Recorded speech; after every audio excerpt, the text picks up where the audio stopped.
Hi everyone, ഇന്ന് നമ്മൾ നോക്കുന്നത് ശ്രീ മുൻഷി പ്രേംചന്ദ് രചിച്ച ബഡേ ഘർ കി ബേട്ടി എന്ന സ്റ്റോറിയുടെ സമ്മറിയാണ് കേട്ടോ. बड़े घर की बेटी रचनाकार प्रेमचंद. बड़े घर की बेटी नामक इस कहानी में 4 मुख्य पात्र है. बेनी माधव सिंह, उनके 2 बेटे श्रीकंठ सिंह और लाल बिहारी सिंह और आनंदी. അപ്പം ഈ ഒരു സ്റ്റോറിയിൽ 4 മെയിൻ ക്യാരക്ടേഴ്സ് ആണുള്ളത്. ബേനി മാധവ് സിംഗ്, അദ്ദേഹത്തിന്റെ മക്കളായിട്ടുള്ള ശ്രീകണ്ഠ് സിംഗ്, അതുപോലെ തന്നെ ലാൽ ബിഹാരി സിംഗ്, പിന്നെ ആനന്ദി എന്ന് പറഞ്ഞൊരു ക്യാരക്ടറാണുള്ളത്. ओके. बेनी माधव सिंह के पिता जब तक जिंदा थे तब तक उनका जीवन बहुत खुशहाली में कटा है. गरीबी नहीं थी और संपत्ति के साथ ही साथ घर में हाथी घोड़े भी थे. അപ്പോൾ ഈ ബേനി മാധവ് സിംഗിന്റെ അച്ഛൻ ജീവിച്ചിരുന്ന കാലത്തോളം അവർക്ക് ഒരു ബുദ്ധിമുട്ടും ഉണ്ടായിരുന്നില്ല. വളരെ സുഖപ്രദമായിട്ടുള്ള ജീവിതമാണ് അവർക്ക് ഉണ്ടായിരുന്നത്. അപ്പം ദാരിദ്ര്യം ഉണ്ടായിരുന്നില്ല. അതോടൊപ്പം തന്നെ സമ്പാദ്യം ഉണ്ടെങ്കിലും അതിന്റെ ഒപ്പം എന്താണ് ഹാത്തി ഘോടയും ഉണ്ടായിരുന്നു. അതായത് വീടുകളിൽ ആനയും അതുപോലെ തന്നെ കുതിരയും ഒക്കെ ഉണ്ടായിരുന്നു. उनका बड़ा बेटा श्रीकंठ पढ़ाई में अच्छा था और बहुत मेहनती था. उसने BA प्राप्त की थी और बाहर नौकरी करता था. അപ്പോൾ ഈ ബേനി മാധവ് സിംഗിന്റെ ഏറ്റവും മൂത്ത മകനാണ് ശ്രീകണ്ഠ് സിംഗ് എന്നാണ് പേര്. അപ്പം ആളെന്തായിരുന്നു, പഠിക്കാൻ കുഴപ്പമൊന്നും ഉണ്ടായിരുന്നില്ല. അപ്പോൾ BA എടുത്തിട്ടുണ്ട്. അതുപോലെ തന്നെ അത്യാവശ്യം ഹാർഡ് വർക്കിംഗ് ആയിരുന്നു. അങ്ങനെ പുറത്ത് വർക്ക് ചെയ്യാണ് ചെയ്യുന്നത്. ഉൻകാ ഛോട്ടാ ലഡ്ക ലാൽ ബിഹാരി അപ്നെ ബഡേ ബായി കി തര ബിൽക്കുൽ നഹി ഥ. അദ്ദേഹത്തിന്റെ ഇളയ മകനായിട്ടുള്ള ലാൽ ബിഹാരി സിംഗ് എന്ന് പറയുന്നത് മൂത്ത മകനെ പോലെയേ അല്ല. വ പെഹൽവാനി കർത്താ ഥ. അപ്പൊ മൂത്ത മകൻ ഒരു ഓഫീസിൽ ജോലി ചെയ്യുന്ന സ്ഥലത്ത് ഇവിടെ ഈ ലാൽ ബിഹാരി സിംഗ് ഗുസ്തി ചെയ്യുന്ന ആളാണ്, പെഹൽവാനി ചെയ്യുന്ന ആളാണ്. സുബ ദോ സേർ താസ ദൂത് ഖുദ് ഹി പീ ജാത്താ ഥ. അപ്പം രാവിലെ എഴുന്നേറ്റ 2 ലിറ്റർ പാല് തന്നേക്ക് കുടിക്കായിരുന്നു.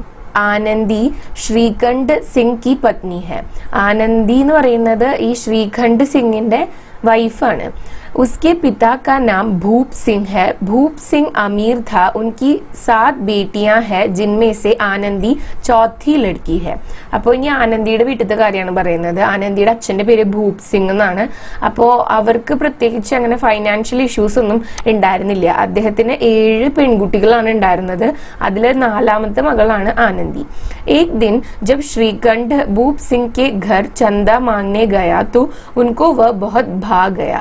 ഒരു ദിവസം ഈ ശ്രീകണ്ഠ് സിംഗ് ഭൂപ് സിംഗിന്റെ വീട്ടിലേക്ക്, ആനന്ദിയുടെ വീട്ടിലേക്ക് ഡൊണേഷൻ വാങ്ങാനായിട്ട് പോയപ്പോൾ, ചന്ത എന്ന് പറഞ്ഞു കഴിഞ്ഞാല് ഈ പിരിവിന് ഇറങ്ങുന്നതാണ്. അപ്പൊ പിരിവിന് വേണ്ടി പോയപ്പോൾ ശ്രീകണ്ഠിനെ ആനന്ദിയുടെ അച്ഛനെ ഭയങ്കര ഇഷ്ടപ്പെട്ടു.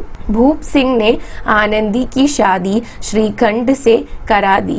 आनंदी के पिता के पास बहुत संपत्ति थी सिवाय एक बेटे के. അപ്പം അങ്ങനെ ഈ ആനന്ദിയുടെ അച്ഛന് ശ്രീകണ്ഠിനെ ഇഷ്ടപ്പെട്ടപ്പോൾ ആനന്ദിയുടെ വിവാഹം ശ്രീകണ്ഠിനായിട്ട് കഴിച്ചു. എന്നിട്ട് പിന്നെ പറയുന്നത് ആനന്ദിയുടെ വീട്ടിൽ ഒന്നിനും പ്രത്യേകിച്ച് ബുദ്ധിമുട്ടൊന്നും ഉണ്ടായിരുന്നില്ല. അവർ അത്യാവശ്യം വെൽതി ആയിട്ടുള്ള ഒരു ഫാമിലിത്തെ ആളുകളായിരുന്നു. ആൾക്ക് ഇല്ലാണ്ടിരുന്ന ഒരു സമ്പത്തി എന്ന് പറയുന്നത് ഒരു മകനാണ്. 7 പെൺകുട്ടികളാണ് ഉണ്ടായിരുന്നത്. അപ്പൊ ആൾക്ക് ഒരു മകനില്ല എന്നുള്ളത് മാത്രമാണ് ഒരു കുറവായിട്ട് പറയുന്നുള്ളൂ. वह संपत्ति में पली बड़ी है. उसके घर में हाथी घोड़े भी थे. അപ്പൊ ആനന്ദി എന്ന് പറഞ്ഞു കഴിഞ്ഞാൽ അത്യാവശ്യം വെൽതി ആയിട്ടുള്ള ബാക്ക്ഗ്രൗണ്ടിൽ വളർന്നു വന്നിട്ടുള്ള ഒരു പെൺകുട്ടിയാണ്. അതേപോലെ തന്നെ അവളുടെ വീട്ടില് എന്താണ് ഈ ഹാത്തിയും ഘോടയൊക്കെ ഉണ്ടായിരുന്നു, ആനയും കുതിരയൊക്കെ ഉണ്ടായിരുന്നു. इसलिए उसे शादी के बाद बहुत परेशानियां झेलनी पड़ी मगर उसने अपने ससुराल को बहुत जल्दी अपना लिया था. ആനന്ദി ഭൂപ് സിംഗ് की बेटियों में सबसे सुंदर थी. അപ്പോൾ അതുകൊണ്ട് തന്നെ അത്യാവശ്യം വെൽതി ആയിട്ടുള്ള ഒരു ബാക്ക്ഗ്രൗണ്ടിൽ നിന്ന് വരുന്നത് കൊണ്ട് തന്നെ ആനന്ദിക്ക് ഇവിടെ ഈ ശ്രീകണ്ഠ് സിംഗിന്റെ വീട്ടിലേക്ക് വന്നപ്പോൾ ഒരുപാട് പ്രശ്നങ്ങൾ ഫേസ് ചെയ്യേണ്ടി വന്നിട്ടുണ്ടായിരുന്നു. അപ്പോ പക്ഷെ എന്നാലും ഇങ്ങോട്ട് വന്നപ്പോഴേ പെട്ടെന്ന് തന്നെ അഡ്ജസ്റ്റ് ചെയ്തു ആനന്ദി. പിന്നെ ആനന്ദി ഭൂപ് സിംഗിന്റെ എല്ലാ മക്കളിലും വെച്ചിട്ട് ഏറ്റവും സൗന്ദര്യമുള്ളത് ആനന്ദിക്കായിരുന്നു. एक दिन लाल बिहारी 2 चिड़िए लेकर आया और आनंदी को देखकर खाना तैयार करने को कह दिया. आनंदी ने जब खाना पकाना शुरू किया तो पाया घी खत्म होने वाली थी.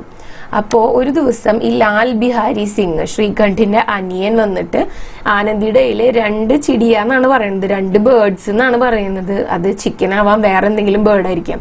അതിനെ കൊണ്ടു കൊടുത്തിട്ട് പറഞ്ഞു ഇത് ഇന്നത്തേക്ക് റെഡിയാക്കാൻ വേണ്ടിയിട്ട്. കുക്ക് ചെയ്യാൻ വേണ്ടി പറഞ്ഞു.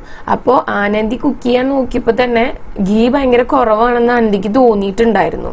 മഗർ വ ബഡേ ഘർ കി ബേട്ടി ഹൈ, കിഫായത്ത് കർനാ നഹീ ജാൻതി और पूरी घी चिड़ियों को पकाने में डालती.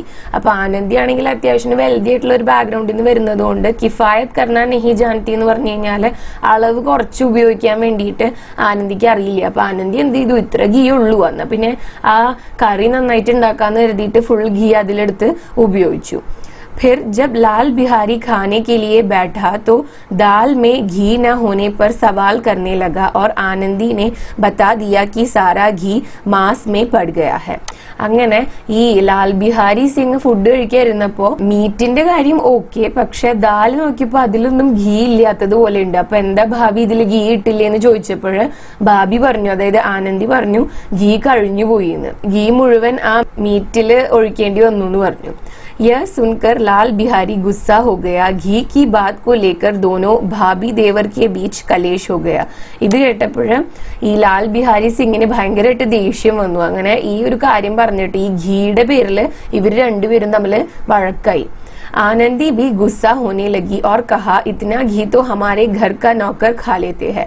അപ്പൊ ഈ ലാൽ ബിഹാരി സിംഗ് മോശമായിട്ട് സംസാരിക്കാൻ തുടങ്ങിയപ്പോൾ ആനന്ദിക്കും ദേഷ്യം വന്നു. അപ്പൊ ആനന്ദി പറഞ്ഞു, ഇത്ര ഘീയൊക്കെ ഞങ്ങളുടെ വീട്ടിലെ സെർവൻസ് കഴിക്കുന്നതാണ് എന്ന്. यह सुनकर देवर ने कहा कि उसका मन तो कर रहा है कि वह भाभी की जुबान खींच लूं. इतना कहकर उसने आनंदी की तरफ अपनी लकड़ी की चप्पल फेंक कर मारा और ആനന്ദി की उंगली में चोट लग गई. അപ്പൊ ഇത് കേട്ടപ്പോൾ ഈ ലാൽ ബിഹാരി സിംഗ് പറഞ്ഞു, ദേവർ എന്ന് പറഞ്ഞ ഹസ്ബൻഡ് അനിയനെ പറയണതാണ്. അപ്പോ ലാൽ ബിഹാരി സിംഗ് ഇതൊക്കെ കേട്ടിട്ട് പറഞ്ഞു, ഭാബി മര്യാദയ്ക്ക് സംസാരിക്കണം. ഭാബിയുടെ സംസാരം കേൾക്കുമ്പോൾ എനിക്ക് ആ നാക്ക് ഇങ്ങോട്ട് പറിച്ചെടുക്കാൻ തോന്നുന്നുണ്ട് എന്ന്. ജുബാൻ ഖീച്ച്ലു എന്ന് പറഞ്ഞാൽ അതാണ്, നാക്ക് ഇങ്ങോട്ട് വലിച്ചങ്ങോട്ട് എടുക്കാൻ തോന്നുന്നുണ്ട് എന്ന്. അപ്പോൾ ഇത്രയും പറഞ്ഞിട്ട് ലാൽ ബിഹാരി സിംഗ് അവന്റെ കാലില് ഒരു വുഡിന്റെ ചപ്പലുണ്ടായിരുന്നു, ചെരുപ്പുണ്ടായിരുന്നു, അതെടുത്തിട്ട് ആനന്ദിയുടെ നേരെ എറിഞ്ഞു. അപ്പൊ ആനന്ദി ആ ചെരുപ്പ് വരുന്നത് ബ്ലോക്ക് ചെയ്തപ്പോൾ ആനന്ദിയുടെ കയ്യില് ആ ചെരുപ്പ് വന്ന് അടിച്ചിട്ട് ആനന്ദിയുടെ വിരലില് മുറിവ് പറ്റി ബ്ലഡ് വരാൻ വേണ്ടി തുടങ്ങി. श्रीखंड हर हफ्ते की तरह इस हफ्ते भी शनिवार को घर आया तो देखा घर का माहौल कुछ ठीक नहीं था. അപ്പോൾ ശ്രീഖണ്ഡ് യൂഷ്വലി ശനിയാഴ്ചയാണ് വീട്ടിലേക്ക് വരിക, ബാക്കി സമയമൊക്കെ ഈ വർക്ക് പ്ലേസിലാണ് സ്റ്റേ. അപ്പം എല്ലാ ശനിയാഴ്ചയും പോലെ തന്നെ ഈ ശനിയാഴ്ചയും വന്നു. പക്ഷെ ഇപ്പൊ വന്നപ്പോഴാണ് മനസ്സിലായത് ഘർ കാ മാഹോൾ കുച്ച് ടീക് നഹീ था. വീട്ടിലെ കണ്ടീഷൻ അത്ര നന്നായിട്ട് തോന്നിയില്ല. ആനന്ദി ദോ ദിനോ സെ, ഇത് ദോ എന്നാണ് കേട്ടോ, दो दिनों से खाना नहीं खा रही थी. जब रात को सब खाना खाने के लिए बैठे तो लाल बिहारी ने कहा, भैया भाभी से कहो जुबान संभाल कर बात करे. അങ്ങനെ ആനന്ദി ആണെങ്കിൽ 2 ദിവസമായിട്ട് ഫുഡൊന്നും കഴിച്ചിട്ടില്ല. പിന്നെ ഫൈനലി എല്ലാരും കൂടി ഒരുമിച്ച് രാത്രി ഭക്ഷണം കഴിക്കാതിരുന്നപ്പോൾ ലാൽ ബിഹാരി സിംഗ് പറയാണ് ശ്രീകണ്ഠിന്റെ അടുത്ത്, ഭാബിയോട് പറയേ മര്യാദയ്ക്ക് സംസാരിക്കാൻ, സൂക്ഷിച്ച് സംസാരിക്കാൻ എന്ന്. ജുബാൻ സംഭാൽക്കർ ബാത് കർണ എന്ന് വെച്ചാൽ സൂക്ഷിച്ച് സംസാരിക്കുക എന്നാണ്. ബേനി മാധവ് ബി ഉസി കാ പക്ഷ് ലേത്താ ഹെ. അപ്പോ അച്ഛനും എന്ത് ചെയ്തു, ഈ അനിയന്റെ പക്ഷം പിടിച്ചിട്ട് സംസാരിക്കാൻ തുടങ്ങി. ഉൻകാ മാനന ഹെ കി ബഹു ബേട്ടിയോ കോ ഘർ കെ മർദോ സെ ജുബാൻ ലഡാനി നഹി ചാഹിയെ. അപ്പോ ആളാണെങ്കിൽ കുറച്ച് പണ്ടത്തെ ആളാണല്ലോ, എന്ന് വെച്ചാൽ പ്രായം കൂടുതലല്ലേ. അപ്പൊ ആള് പറയാണ് വീട്ടിലെ മക്കളും മരുമക്കളും ഒന്നും ഇങ്ങനെ ആണുങ്ങളുടെ സംസാരത്തിൽ തലയിടാൻ പാടില്ല എന്ന്. ലാൽ ബിഹാരി ने कहा, भाभी घमंडी है, अपने घर के सामने ससुराल को मामूली समझती है എന്ന്. അപ്പം ലാൽ ബിഹാരി സിംഗ് പറയാണ് ഭാബിക്ക് ഭയങ്കര അഹങ്കാരാണ്. എന്താന്ന് വെച്ചാല് തന്റെ വീടിന്റെ മുന്നില് ഈ സസുരാല് ഹസ്ബൻഡിന്റെ വീടിനെ ഭയങ്കര നിസ്സാരമായിട്ടാണ് ഭാബി കരുതുന്നത് എന്ന്. മാമൂലി എന്ന് വെച്ചാൽ നിസ്സാരമായിട്ടുള്ള, ചെറുത് എന്നുള്ള മീനിങ്ങിലാണ് ഉദ്ദേശിക്കുന്നത്. ശ്രീകണ്ഠ് ഗുസ്സേ മേ ആനന്ദി के पास गया तो ആനന്ദി ने सारा सच बता दिया और रोने लगी. അപ്പൊ ശ്രീകണ്ഠ ആണെങ്കിൽ ഈ അച്ഛനും അനിയനും കൂടി പറഞ്ഞു കൊടുത്ത പരദൂഷണം മൊത്തം കേട്ടിട്ടാണ് ആനന്ദിയുടെ അടുത്തേക്ക് പോണത്. എന്താണ് കാര്യം എന്ന് ചോദിക്കാൻ. അപ്പൊ ശ്രീകണ്ഠ് ഭയങ്കര ദേഷ്യത്തിലാണ് ആനന്ദിയുടെ അടുത്തേക്ക് പോണത്. എന്നുണ്ടെങ്കിലും ആനന്ദിയുടെ അടുത്ത് എന്താ കാര്യം എന്ന് ചോദിക്കുമ്പോൾ ആനന്ദി എല്ലാ സത്യവും പറയും. ഗീ എടുത്തു ഫുള്ള് തീർത്തു എന്നുള്ളതിന്റെ പേരില് ഈ ലാൽ ബിഹാരി സിംഗ് ആ ചെരുപ്പെടുത്ത് എറിഞ്ഞിട്ട് ആനന്ദിയുടെ കൈ മുറിഞ്ഞു എന്നുള്ളതൊക്കെ പറഞ്ഞിട്ട് ആനന്ദി കരയാൻ വേണ്ടിയിട്ട് തുടങ്ങി. अगले दिन श्रीखंड ने अपने पिता के पास जाकर कहा कि अब वह इस घर में और नहीं रह सकता। मैं जब नौकरी करने के लिए घर से बाहर रहता हूँ तो मेरे भाई की हिम्मत कैसे हुई मेरी पत्नी पर चप्पल फेंकने की। അപ്പോൾ പിറ്റേ ദിവസം ശ്രീകണ്ഠ് അച്ഛൻ്റെ അടുത്ത് ചെന്നിട്ട് പറയാണ്, ഇനി മുതൽ എനിക്ക് ഈ വീട്ടിൽ താമസിക്കാൻ വേണ്ടി പറ്റില്ല, ഞാൻ വർക്ക് ചെയ്യാൻ വേണ്ടിയിട്ട് പുറത്ത് താമസിക്കുമ്പോൾ എൻ്റെ അനിയൻ എന്തിനാണ് എൻ്റെ ഭാര്യയുടെ നേരെ ചെരുപ്പെടുത്ത് എറിയുന്നത് എന്ന്। मैं अब उसे अपना भाई नहीं समझता। पिता ने उसे शांत करने के लिए कहा कि औरतों की बातों में नहीं आना चाहिए और घर की बातें घर में ही सुलझानी चाहिए। അപ്പോൾ ശ്രീകണ്ഠ് പറഞ്ഞതൊക്കെ കേട്ടിട്ട് ഈ അച്ഛൻ ബേനി മാധവ് സിംഗ് എന്താ പറഞ്ഞതെന്ന് വെച്ച് കഴിഞ്ഞാല് ഓരത്തോ കി ബാത്തോ മേ നഹി ആനാ ചാഹിയെ, ഭാര്യമാര് പറയുന്ന കാര്യങ്ങളൊന്നും കേട്ട് വിശ്വസിച്ചിട്ട് വീട്ടിലുള്ളവരുടെ അടുത്ത് തർക്കിക്കാൻ വരരുതെന്ന്। എന്നിട്ട് അതേപോലെ തന്നെ പറയാണ് വീട്ടിലെ കാര്യങ്ങൾ വീട്ടിൽ വെച്ച് തന്നെ അവസാനിപ്പിക്കണം, സുൽജാന എന്ന് വെച്ചാൽ സോൾവ് ചെയ്യുക എന്നാണ്। അപ്പോൾ അതേപോലെ തന്നെ ശ്രീകണ്ഠ് ദേഷ്യത്തിൽ പറയുണ്ടായി, ഇനി എനിക്ക് ഈ വീട്ടിൽ താമസിക്കാൻ പറ്റില്ല, അതേപോലെ തന്നെ ഇനി എൻ്റെ അനിയനെ കാണാൻ എനിക്ക് താല്പര്യമില്ല, ഞാൻ അവനെ ഒരു അനിയനായിട്ട് കാണുന്നുമില്ല, കണക്കാക്കുന്നുമില്ല എന്ന് പറഞ്ഞിട്ടുണ്ടായിരുന്നു। ലാൽ ബിഹാരി സെ ഗൽത്തി ഹോ ഗയി ഉസേ മാഫ് കർദോ, എന്നിട്ട് അച്ഛൻ പറയാണ് അവന്റെ അറിവില്ലായ്മ കൊണ്ട് അവനൊരു തെറ്റ് ചെയ്തതാണ്, നീ അവന്റെ ചേട്ടനല്ലേ ക്ഷമിക്കുന്നു। ശ്രീകണ്ഠ് तो पढ़ा लिखा था, उसने अपने पिता की एक न मानी, वह आनंदी के साथ घर से बाहर रहना चाहता है। അപ്പം ശ്രീകണ്ഠ് ആണെങ്കിൽ അത്യാവശ്യം എഡ്യൂക്കേറ്റഡ് ആണ്, അപ്പൊ ഈ അച്ഛൻ പറഞ്ഞ കാര്യത്തിലൊന്നും ശ്രീകണ്ഠ് യോജിക്കുന്നില്ല। അപ്പൊ ശ്രീകണ്ഠ് പിന്നെയും പറയാണ് എനിക്ക് ആനന്ദിനായിട്ട് പുറത്ത് പോയിട്ട് താമസിക്കണം, എനിക്ക് ഇനി വീട്ടിൽ നിൽക്കാൻ പറ്റില്ല എന്ന്। आज के बाद वह लाल बिहारी का मुंह भी देखना नहीं चाहता है। ഇതിനു ശേഷം ലാൽ ബിഹാരിനെ കാണാൻ പോലും അവന്റെ ഫേസ് കാണുന്നത് പോലെ എനിക്ക് ദേഷ്യാന്നാണ് ശ്രീകണ്ഠ് പറയുന്നത്। ലാൽ ബിഹാരി യह सब दरवाजे पर खड़े सुन रहा था, वह रोने लगा। അപ്പോ ലാൽ ബിഹാരി ആണെങ്കിൽ ഇവിടെ അച്ഛനും ചേട്ടനും കൂടിയിട്ട് വഴക്കിട്ടോണ്ടിരിക്കുന്നത് ആ ഡോറിന്റെ അവിടെ നിന്നിട്ട് കേൾക്കുന്നുണ്ടായിരുന്നു। അങ്ങനെ ഇത് കേട്ടിട്ട് ലാൽ ബിഹാരി സിംഗ് കരയാൻ വേണ്ടി തുടങ്ങി। वह जिस भैया को अपने पिता से भी ज्यादा मानता था, आज वही कह रहा है कि वह उसकी शक्ल तक देखना नहीं चाहता। അപ്പോൾ ലാൽ ബിഹാരി സിംഗിന് വിഷമാവാനുള്ള കാരണം എന്താന്ന് വെച്ചാല് പണ്ട് മുതലേ അച്ഛൻ പറയുന്നതിനേക്കാളും കൂടുതൽ കാര്യങ്ങള് ചേട്ടൻ പറഞ്ഞാലാണ് അവൻ കേട്ടുകൊണ്ടിരുന്നത്, അത് ആ ഒരു ചേട്ടൻ തന്നെയാണ് ഇപ്പൊ പറയുന്നത് അവന്റെ ഫേസ് പോലും കാണാൻ താല്പര്യമില്ലെന്ന്। മഗർ വ കിസി കെ ബി സാമനെ കംസോർ നഹി ദിഖ്നാ ചാഹതാ था, इसलिए वह खुद ही घर छोड़ने को तैयार हो गया। പക്ഷേ താൻ വീക്കാണെന്ന് മറ്റുള്ളവരുടെ മുന്നിൽ കാണിക്കാൻ വേണ്ടിയിട്ട് ലാൽ ബിഹാരി സിംഗിന് താല്പര്യം ഉണ്ടായിരുന്നില്ല, അതുകൊണ്ട് തന്നെ അയാൾ തീരുമാനിക്കുകയാണ് ഈ വീട് വിട്ടിട്ട് പോവാന്ന്, ചേട്ടനും ഭാബിയും ഇവിടുന്ന് പോകേണ്ട ആവശ്യമില്ല, ഞാൻ തന്നെ പോയിക്കൊണ്ട് എന്നുള്ള തീരുമാനം എടുക്കുകയാണ്। जाने से पहले आनंदी के पास जाकर माफी मांगी और कहा मैंने बहुत बड़ी गलती कर दी भाभी, इतनी बड़ी कि अब भैया मेरा मुंह तक देखना नहीं चाहते। അങ്ങനെ പോകുന്നതിന് മുൻപ് ആനന്ദിയുടെ റൂമിൽ പോയിട്ട് ലാൽ ബിഹാരി സിംഗ് പറഞ്ഞു, ഭാബി ഞാൻ വളരെ വലിയൊരു തെറ്റാണ് ചെയ്തത്, എന്നോട് ക്ഷമിക്കണം, ആ തെറ്റ് ഇത്രയും വലുതാണ്, കാരണം എന്താന്ന് വെച്ചാൽ എന്നോട് ഇത്രയും സ്നേഹമുള്ള ഭയ്യ പോലും എന്റെ ഈ ഫേസ് കാണാൻ ആഗ്രഹിക്കുന്നില്ല എന്ന് പറഞ്ഞു। यह कहते वक्त उसकी आवाज कट रही थी और उसकी आंखें छलक पड़ी। അപ്പം ഇത് പറയുന്ന സമയത്ത് ലാൽ ബിഹാരി സിംഗിന്റെ ശബ്ദം കട്ടാവുന്നുണ്ടായിരുന്നു, വിഷമിച്ചിട്ടാണ് പറയുന്നത്। ആൻഡ് അത് പറഞ്ഞ് അവസാനിപ്പിച്ചതോട് കൂടിയിട്ട് കണ്ണ് നിറഞ്ഞു വരുന്നത് ആനന്ദിക്ക് കാണാനുണ്ടായിരുന്നു। यह देखकर आनंदी भी दुखी हुई और श्रीकंठ का गुस्सा शांत करने का प्रयास किया, ഇത് കാനാക്കാട്ടോ, और घर को टूटने से बचा लिया। അങ്ങനെ ഇത് കണ്ടപ്പോൾ ആനന്ദിക്കും വിഷമായി, അങ്ങനെ ആനന്ദി ശ്രീകണ്ഠിന്റെ ദേഷ്യം ഒന്ന് മാറ്റാൻ വേണ്ടിയിട്ട് ശ്രമിച്ചു, അതുവഴി എന്ത് ചെയ്തു, ഈ ഒരു വീട്, ഈ ഒരു ഫാമിലി ബ്രേക്ക് ചെയ്യുന്നതിൽ നിന്നും രക്ഷപ്പെടുത്തി।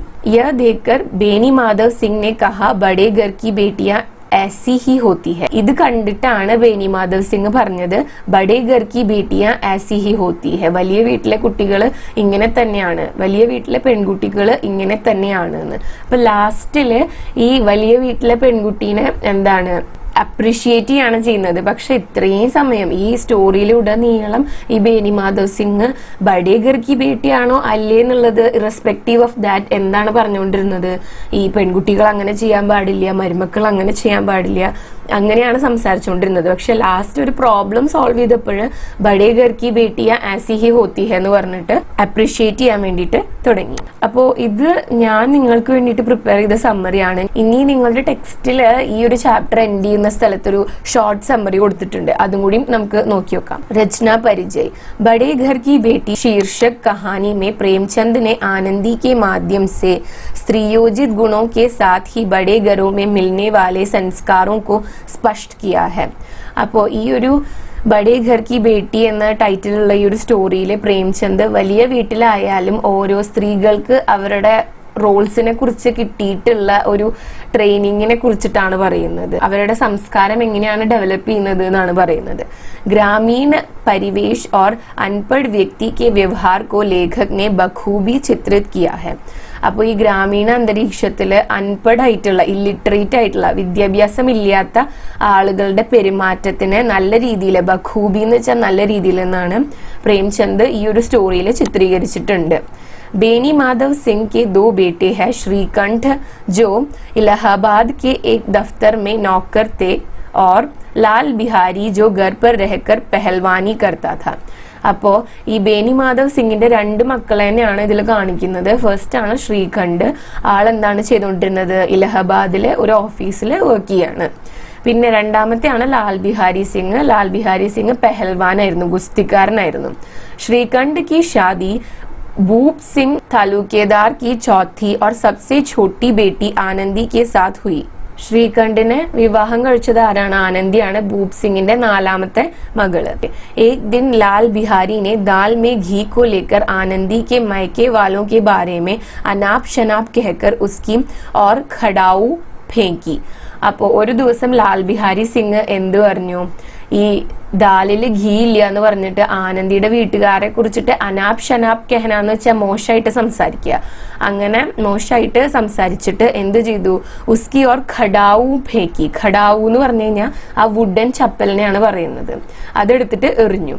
ആനന്ദിനെ ഹാത്ത് സെ ഖഡാവു ബച്ചായി തോ ഉംഗലി മേ ചോട്ട് ലഗി. ആനന്ദി കൈകൊണ്ട് ആ ചെരുപ്പ് ബ്ലോക്ക് ചെയ്തപ്പോൾ ആനന്ദിയുടെ വിരല് മുറിഞ്ഞു. शनिवार को जब श्रीकंठ लौटे तो आनंदी ने लाल बिहारी को शिकायत की. लाल बिहारी की शिकायत की എന്നാണ് കേട്ടോ അവിടെ വരിക. അപ്പോൾ ശനിയാഴ്ച ശ്രീകണ്ഠ് തിരിച്ചു വന്നപ്പോൾ ആനന്ദി ലാൽ ബിഹാരിനെ കുറിച്ചിട്ട് കംപ്ലൈന്റ് ചെയ്തു. ശ്രീകണ്ഠിനെ ലാൽ ബിഹാരി കാ ചെഹറ ബിന ദേഖ്നെ കാ നിശ്ചയ കിയ. അങ്ങനെ ശ്രീകണ്ഠിന് ലാൽ ബിഹാരിയുടെ ഫേസ് പോലും കാണുന്നത് ഇഷ്ടമില്ല എന്ന് തീരുമാനിച്ചു. लाल बिहारी यह सुन रहा था. वह घर छोड़कर जाने को तैयार हुआ तो आनंदी ने अपनी सौगंध देकर उसे रोका और इस तरह घर को टूटने से बचा लिया. അങ്ങനെ ഈ ലാൽ ബിഹാരി സിംഗ് ഗിൽറ്റ് കാരണം വീട് വിട്ട് പോവാന്ന് തീരുമാനിച്ചപ്പോൾ ആനന്ദി ഒരു സൗഗന്ധ് കൊടുത്തിട്ട്, സൗഗന്ധം എന്ന് പറഞ്ഞാൽ പ്രോമിസ് ചെയ്യിപ്പിച്ചിട്ട് ലാൽ ബിഹാരി സിംഗിനെ അവിടുന്ന് പോകുന്നതിൽ നിന്നും തടഞ്ഞു. അങ്ങനെ 2 ബ്രദേഴ്സിന്റെ ഇടയിൽ ഉണ്ടായിട്ടുള്ള കോൺഫ്ലിക്റ്റ് ആനന്ദിയാണ് കൺട്രോളിൽ വെച്ചത്. അങ്ങനെ ആ ഒരു ഫാമിലി ബ്രേക്ക് ചെയ്യുന്നതിൽ നിന്നും ആനന്ദി രക്ഷിച്ചു എന്നാണ് പറയുന്നത്. ഓക്കെ, അപ്പോൾ ഇന്നത്തെ വീഡിയോ ഇത്രയേ ഉള്ളൂ. ഈ വീഡിയോ നിങ്ങൾക്ക് യൂസ്ഫുൾ ആയിട്ടുണ്ടാവുമെന്ന് പ്രതീക്ഷിക്കുന്നു. യൂസ്ഫുൾ ആയിട്ടുണ്ടെങ്കിൽ വീഡിയോ ലൈക്ക് ചെയ്യുക, ഷെയർ ചെയ്യുക, ചാനൽ സബ്സ്ക്രൈബ് ചെയ്യുക. അതുപോലെ തന്നെ നിങ്ങളുടെ സജഷൻസ് എന്നെ കോമെന്റ്സിൽ എഴുതി അറിയിക്കുക കേട്ടോ. Thanks for watching the video.